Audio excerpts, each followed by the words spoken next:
Some criminal investigations require traditional detective work, interviews, evidence collection, and logical deduction. Others demand revolutionary scientific approaches that push forensic technology to its absolute limits. The Yara Gambirasio case became the latter, requiring investigators to develop entirely new methods of genetic analysis and genealogical research. Make sure to like, subscribe, and share this video to follow this incredible investigative journey. But every complex investigation begins with understanding the victim. And Yara's story starts in the peaceful Italian town where she was born and raised.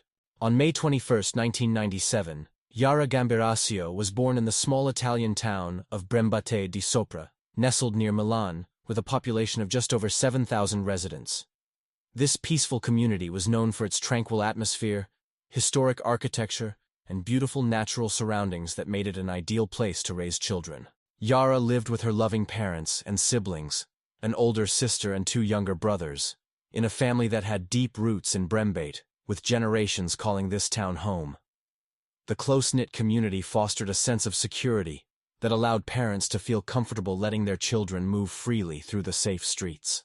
At 13 years old, Yara was an active and energetic teenager with a particular passion for gymnastics. She regularly attended the local sports center, located just a few hundred yards from her family home, visiting almost every week to practice and maintain her skills. The short distance made it easy for her to walk back and forth independently. Her routine visits to the gym had become second nature, and her parents never worried about these brief trips through their quiet neighborhood. Yara was responsible and reliable, always returning home promptly and keeping her family informed of her whereabouts. The sports center had become like a second home to her, where she felt comfortable with her coach and fellow athletes. She had developed strong relationships with the coaching staff and enjoyed spending time perfecting her gymnastics routines. But on November 26, 2010, what should have been another routine visit to return a stereo to her coach would become the beginning of a tragic mystery that would haunt Italy for years to come. November 26, 2010 began as an ordinary Friday evening for the Gambirasio family. Around 5:15 p.m., 13-year-old Yara left her home with a simple task: returning a stereo to her gymnastics coach at the nearby sports center. Her parents felt no concern about letting their young daughter make this brief journey alone, as their town of Brembate di Sopra was considered exceptionally safe, and the walk typically took only a few minutes. Yara arrived at the sports complex around 5:30 p.m., where her coach confirmed her visit. Friends at the gym saw her during this time, chatted with her casually, watched her perform some exercises, and then observed her preparing to leave for home. Everything appeared completely normal during these interactions, with no signs of distress or unusual behavior. However, as evening approached, the Gambirasio family began to feel increasing worry when Yara failed to return home by 7:00 p.m. This lateness was highly unusual for their reliable daughter, who was always punctual and considerate about keeping her family informed of her whereabouts. At 7:11 p.m., when Yara's mother attempted to call her daughter's cell phone, the call went directly to voicemail without ringing. This immediate escalation from concern to genuine alarm prompted the family to contact local police authorities without delay. Investigators would later learn that at 6:44 p.m., Yara had sent a text message to a friend. This would prove to be the final communication anyone received from the 13-year-old girl. Somewhere during what should have been a routine few-minute walk home from the sports complex, Yara Gambirasio had simply vanished without leaving any trace of what happened to her. The Yara Gambirasio missing person case was immediately referred to a police department in a larger nearby city, where experienced detective Letizia Ruggeri received the assignment to lead the investigation. Recognizing the urgency of a missing child case, Detective Ruggeri quickly mobilized available resources and began coordinating a comprehensive search effort. Ruggeri immediately dispatched officers to Brembate di Sopra to begin the physical search for Yara and simultaneously called in military police units to assist with the expanding investigation. Her systematic approach involved interviewing everyone who had contact with Yara on the day of her disappearance, including her parents, gymnastics coach, and friends who had seen her at the sports complex. Through these interviews, investigators were able to piece together a clear timeline of Yara's movements on November 26th, establishing that she had followed her normal routine until leaving the gym for her walk home. However, a crucial breakthrough emerged when technical analysis revealed that Yara's cell phone had connected to a communication tower located in the town of Mello at 6:49 p.m., just 5 minutes after sending her final text message. This discovery was significant, because the distance between the sports center and Mello made it virtually impossible for Yara to have traveled there on foot within such a short time frame. Investigators concluded that she must have been transported by vehicle to reach that location. Search dogs brought to the scene provided additional confirmation of this theory. When given Yara's belongings to establish her scent, the trained animals led investigators away from the sports center in the direction of Mello, rather than toward her home as would have been expected if she had attempted to walk her normal route. Witnesses reported seeing a girl matching Yara's description speaking with two men near a red car close to the sports center, though police could not definitively confirm the girl's identity. Detective Letizia Ruggeri made a bold investigative decision that demonstrated the lengths authorities would go to solve Yara's disappearance. Understanding that if this was indeed a kidnapping case, the perpetrator's cell phone would likely have connected to communication towers in the Mello area, she requested comprehensive cell phone location data for every mobile device that was active in Mello on the evening of November 26th. This unprecedented request yielded information on 15,000 different phone numbers, creating a massive investigative challenge that required assembling a special monitoring team. Officers worked around the clock, listening to thousands of hours of recorded phone conversations from numbers that appeared suspicious based on their location patterns and timing. After weeks of painstaking analysis, one officer heard what seemed like a breakthrough, a highly suspicious phrase from a male caller who said, "Forgive me, Lord, I didn't kill her." This discovery electrified the investigation team, as it appeared to be a confession related to Yara's disappearance. Investigators quickly identified the speaker as Mohammed Fikri, a construction worker from Morocco who lived in the same town where Yara's phone signal had last been detected. The timing seemed perfect, and authorities believed they had found their suspect. However, there was a critical problem with their discovery. The team monitoring phone conversations was working with a several-day delay in their analysis, meaning Fikri's suspicious call was only heard 3 days after it was actually made. By the time police became interested in him as a suspect, Fikri had already boarded a ship bound for Morocco. Italian authorities moved quickly to intercept the vessel and arrest Fikri, bringing him back to Italy for questioning. The discovery of a mattress with bloodstains in his car's trunk initially seemed to confirm their suspicions, but laboratory analysis would soon shatter their hopes completely. Exactly 3 months after Yara Gambaracio's disappearance, on February 26, 2011, a discovery would transform the missing person case into a murder investigation. A man from a small town located 6 miles from Yara's home had driven to a nearby field to fly his remote-controlled airplane, a hobby he regularly enjoyed in the open countryside. When his airplane experienced mechanical difficulties and made an emergency landing in an area covered with tall, thick grass, the man walked over to retrieve his device. As he searched through the dense vegetation, he noticed what appeared to be a pile of old rags scattered on the ground. Initially, he paid little attention to the discarded materials, assuming they were simply abandoned clothing or fabric. However, as he moved closer to collect his airplane, he observed a pair of boots protruding from beneath the pile of rags. This unusual sight immediately concerned him, prompting him to contact local police authorities. Responding officers arrived at the scene and discovered a human body hidden under the rags. The level of decomposition made visual identification nearly impossible, but when Detective Letizia Ruggeri arrived, she immediately recognized the clothing as identical to what Yara had been wearing on the day she disappeared 3 months earlier. Near the body, investigators recovered several of Yara's personal belongings, including her iPad, house keys, SIM card, and the removable battery from her cell phone. Notably, the phone itself was missing from the scene. Italy's most renowned forensic pathologist was brought in to examine the remains. The expert concluded that the cause of death was multiple stab wounds, and while there were no signs of sexual assault, some clothing had been removed, suggesting this may have been the intended motive. Most importantly for the investigation, experts discovered 2 foreign DNA samples and specific fibers that would become crucial evidence. The discovery of Yara's body marked a pivotal shift in the investigation, transforming it from a missing person case into a murder investigation with concrete forensic evidence. Initially, the DNA samples recovered from Yara's gloves and smartphone battery were quite small, making it challenging for laboratory technicians to extract complete genetic profiles. When these samples were run through various criminal databases, no matches were found. 2 months after the initial analysis, Detective Ruggeri received an unexpected phone call that would revolutionize the entire investigation. Experts from the forensic laboratory reported that upon further examination of the victim's belongings, they had discovered additional biological material on Yara's underwear. This new sample was significantly larger and yielded a complete DNA profile of an unknown male individual. With the killer's full genetic profile in hand, Detective Ruggeri reorganized her investigation team into specialized units with specific responsibilities. Some officers were assigned to collect DNA samples from all of Yara's relatives, acquaintances, and everyone who had been present at the sports complex on the day of her disappearance. Another team focused on analyzing cell phone location data, creating comprehensive lists of phone numbers belonging to individuals who had traveled from Yara's town to Mello on the evening of November 26th.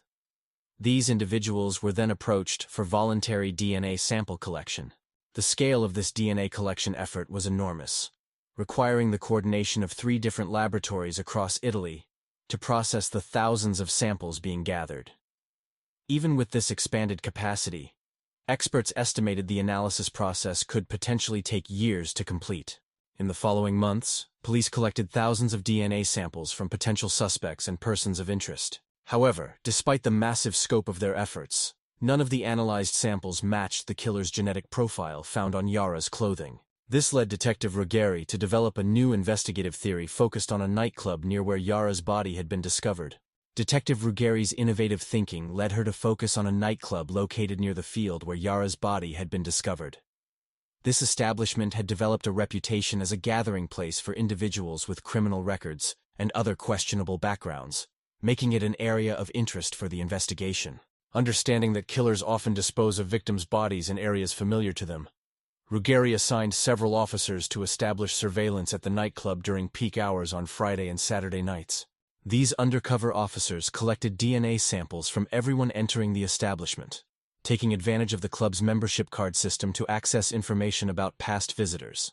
Although Ruggeri recognized that the chances of success through this method were relatively slim, she was determined to explore every possible investigative avenue due to the lack of other promising leads in the case. Soon after implementing this strategy, she received what appeared to be promising news from the laboratory. DNA collected from one of the nightclub visitors showed a match to the killer's profile. The individual was identified as a man named Damiano, and initial excitement quickly turned to disappointment. The match was only partial, and Damiano was immediately eliminated as a suspect when investigators confirmed he had been on another continent at the time of Yara's disappearance. However, this discovery still represented a significant breakthrough in the investigation.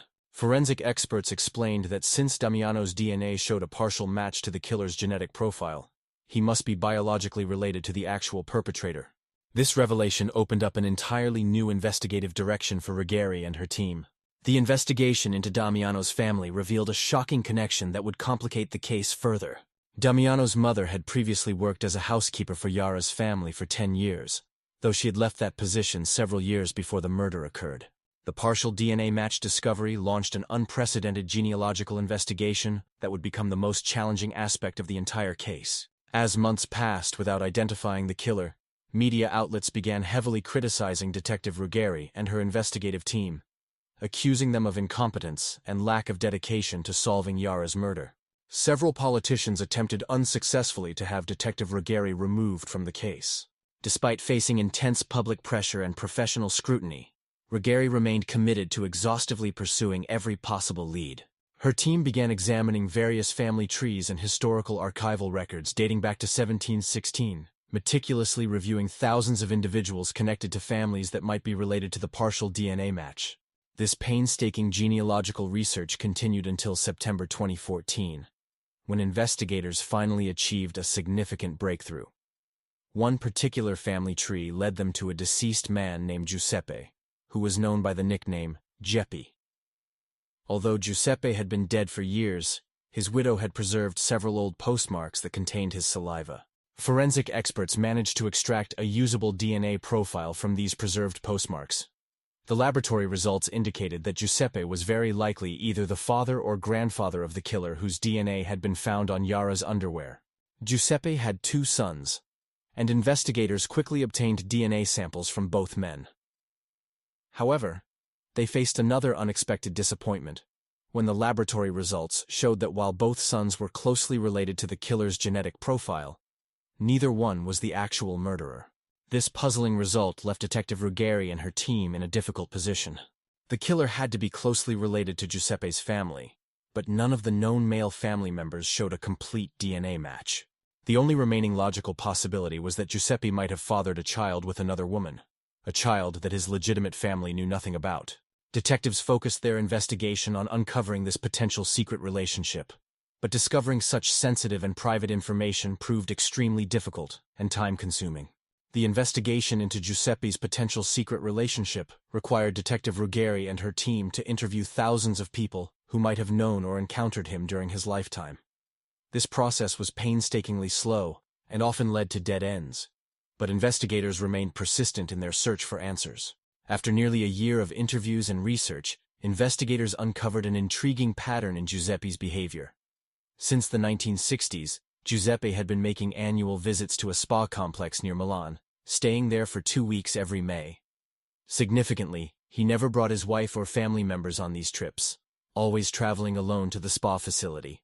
Detective Ruggeri immediately requested visitor records from the spa complex for all the years Giuseppe had made his solitary visits. To her surprise and relief, these detailed records had been preserved and were still available for review. Investigators began the tedious process of compiling comprehensive lists of all women who had stayed at the spa during the same time periods as Giuseppe's visits.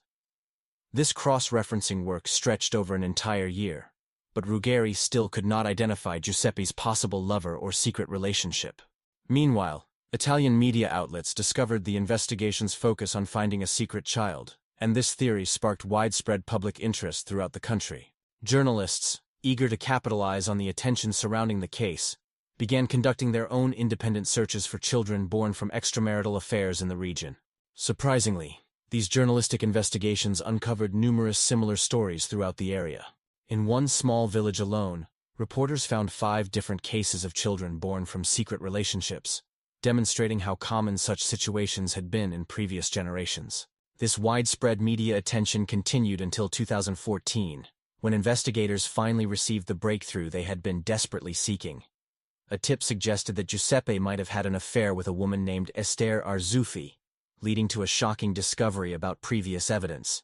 The tip regarding Giuseppe's potential relationship with Esther Arzuffi led Detective Ruggeri to make a startling discovery about evidence that had been in their possession for years. Upon reviewing their extensive records, investigators realized they had already collected a DNA sample from Esther 2 years earlier, during the mass DNA collection effort. However, the initial laboratory results had indicated she was not related to the killer. Despite these previous negative results, Detective Ruggeri decided to request a completely new analysis of Esther's DNA sample. This decision would prove to be the breakthrough that finally cracked the case wide open. The reanalysis revealed a shocking error in the original laboratory work. The initial expert had mistakenly compared the killer's DNA profile with Yara's DNA, instead of properly analyzing it against Esther's genetic material. When a different forensic expert conducted the correct comparison, the results clearly showed that Esther was indeed the biological mother of Yara's killer. With this confirmation, Detective Ruggeri discovered that Esther had 3 children, including a set of twins, 1 boy and 1 girl who fit the appropriate age profile for the investigation.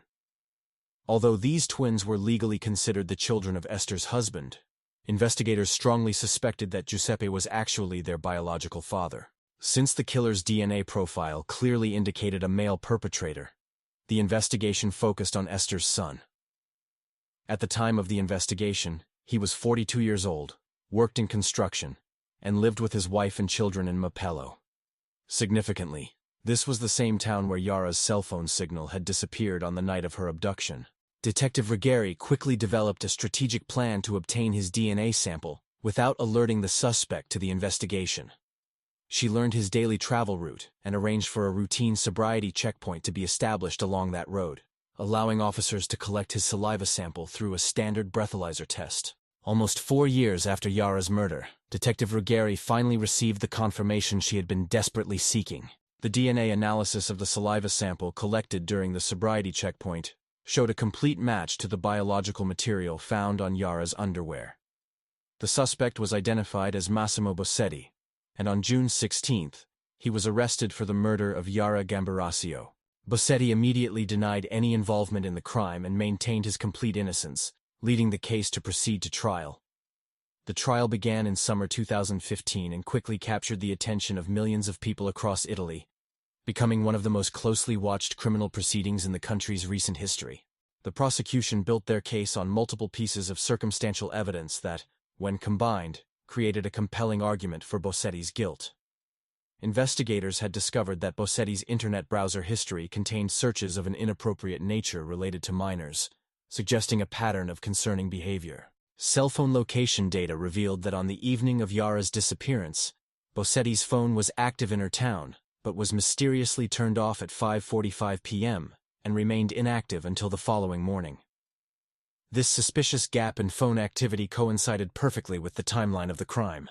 Surveillance footage captured Bossetti's car in the vicinity of the sports center. On the same evening, Yara vanished, just minutes before she disappeared. The vehicle had no license plates, which had initially made it difficult to identify the driver. But after Bossetti's arrest, investigators confirmed it was his car. Forensic evidence further strengthened the prosecution's case. Laboratory analysis showed that fibers from Bossetti's car seats matched fibers found on Yara's body. A witness testified that on the evening of the disappearance, she had gone outside to take out trash when she saw a car speeding past her house. According to her description, the vehicle resembled Bossetti's car, and she reported seeing a child inside while hearing screams coming from the vehicle. Police also discovered that Bossetti frequently visited a pizza restaurant on the same street as Yara's home, suggesting he may have observed her routines before the abduction and possibly planned the crime in advance. When Massimo Bossetti claimed he was simply driving home from work on the evening of Yara's disappearance, investigators discovered a crucial contradiction in his alibi. Employment records, colleague testimonies, CCTV footage, and cell phone location data all confirmed that Bossetti had not worked that day, directly contradicting his stated whereabouts. The prosecution presented their theory that Bossetti had likely been observing Yara for days or weeks before deciding to abduct her when she left the sports complex alone on November 26th. They argued he then transported her to the remote field where her body was later discovered, and killed her there, with investigators suggesting his primary motive was sexual assault that he ultimately did not complete. Bossetti's wife provided testimony claiming he was home having dinner with the family at the time Yara disappeared. However, this alibi was contradicted by CCTV footage near the sports complex, and testimony from 3 witnesses who reported seeing Bossetti's car in the area when he claimed to be at home. The defense maintained their client's innocence, with Bossetti himself offering an unusual explanation for the DNA evidence. He claimed he frequently suffered from nosebleeds that could have contaminated his clothes and tools, suggesting the real killer might have somehow come into contact with his blood before committing the crime. Despite some unexplained elements in the case, including mysterious circumstances surrounding gym instructor Sylvia, whose blood was found on Yara's jacket, there was sufficient evidence to convict Bossetti. In summer 2016, he was sentenced to life in prison. The case remains one of the most high-profile criminal investigations in modern Italian history, with all evidence carefully examined by the country's leading forensic experts, making the likelihood of wrongful conviction extremely low, despite lingering questions about certain unexplained aspects.